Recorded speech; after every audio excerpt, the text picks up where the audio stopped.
Hello, I'm here to read you a story, and there's someone here to join me. Up, up. Hi, Toast. Give me a kiss. Mwah. Oops.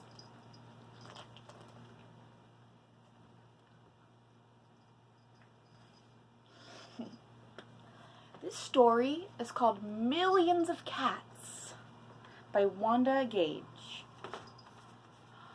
Once upon a time, there was a very old man and a very old woman. They lived in a house that was nice and clean and had flowers all around it except where the door was. But they couldn't be happy because they were very lonely. "If only we had a cat," sighed the very old woman. "A cat?" asked the very old man. "Yes, a sweet little fluffy cat." "I will get you a cat, my dear," said the very old man. And he set out over the hills to look for one. He climbed over the sunny hills and trudged through the cool valleys. He walked a long, long time, and at last he came to a hill, which was quite covered with cats. Cats here, cats there, cats and kittens everywhere. Hundreds of cats, thousands of cats, millions and billions and trillions of cats. "Oh," cried the old man joyfully, "now I can choose the prettiest cat and take it home with me." So he chose one. It was white. But just as he was about to leave, he saw another one, all black and white, and it seemed just as pretty as the first.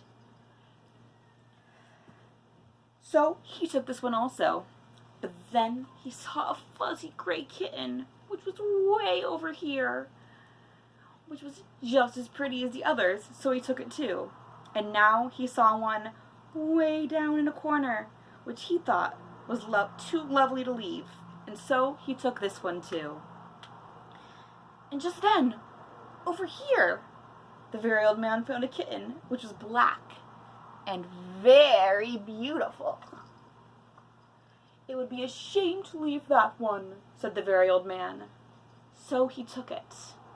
And now, over there, he saw a cat which had brown and yellow stripes like a tiger. "I simply must take it," cried the very old man. And he did. And so it happened that every time the old man looked up, he saw another cat, which was so pretty, and he could not bear to leave it. And before he knew it, he had chosen them all. And so he went back over the sunny hills and down through the cool valleys to show all his pretty kittens to the very old woman. It was very funny to see those hundreds and millions and billions and trillions of cats following him.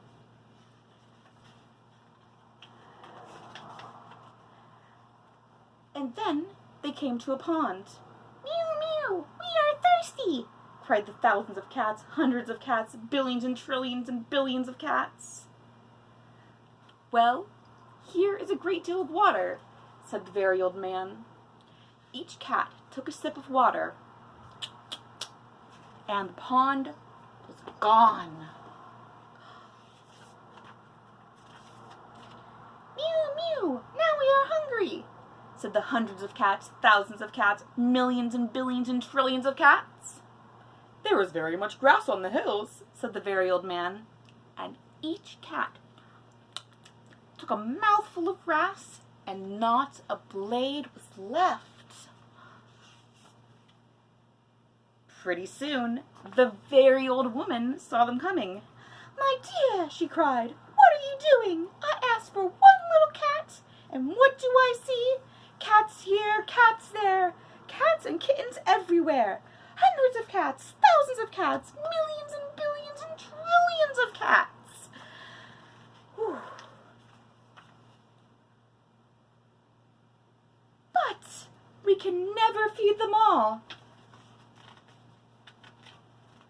said the very old woman. "They will eat us out of house and home." "I never thought of that," said the very old man. "What shall we do?" The very old woman thought for a while, and then she said, "I know! We will let the cats decide which one we should keep." "Oh, yes," said the very old man, and he called to the cats, "Which one of you is the prettiest?" "I am! No, I am! No, I am! No, I'm the prettiest! I am! I am! I am! I am! I am!" cried the hundreds and thousands and millions and billions and trillions of voices. One for each cat that thought itself the prettiest. And then they began to quarrel. They bit and scratched and clawed at each other and made such great noise that the very old man and the very old woman ran into the house as fast as they could. They did not very much like quarreling, but after a while, the noise stopped, and the very old woman and the very old man peeped out of the window to see what had happened. They could not see a single cat. "I think they must have eaten all each other up," said the very old woman. "It's too bad." "But look," said the very old man.